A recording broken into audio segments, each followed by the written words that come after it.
Bonjour à tous. Une femme et une enfant de 4 ans hospitalisés dans un état grave hier après une violente collision entre deux voitures à Montcenis en Saône-et-Loire.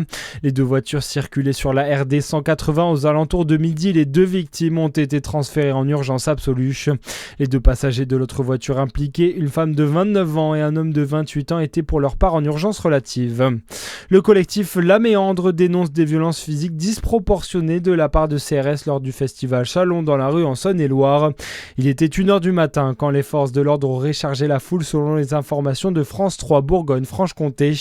De son côté, la préfecture évoque la violation d'un arrêté préfectoral interdisant les rassemblements festifs du 23 au 27 juillet.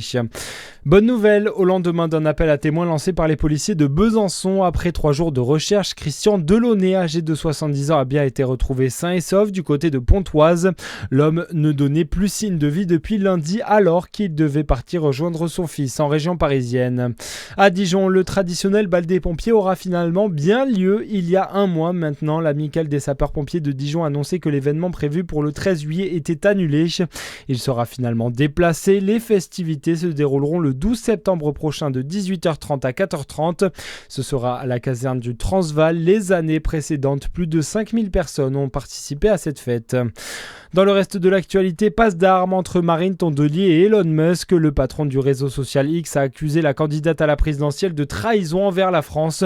Plus tôt, la chef de file des écologistes avait demandé d'interdire X en France alors que des accusations d'ingérence russe planent sur la campagne de 2027. Plusieurs candidats ont été visés par des opérations de désinformation de comptes pro-russes ces derniers jours. Une plainte déposée après l'explosion d'une balle anti-stress, ça s'est passé dans le Pas-de-Calais. C'est un enfant de 8 ans qui a été brûlé au 2e degré en manipulant une balle de type squishy. Il doit désormais subir une greffe de peau. Et puis en foot, c'est un rendez-vous attendu depuis de longues semaines par les fans du Dijon Football Club Olympique. Le grand retour des Dijonnais en Ligue 2, premier match demain soir. Ils débutent leur saison à Montpellier.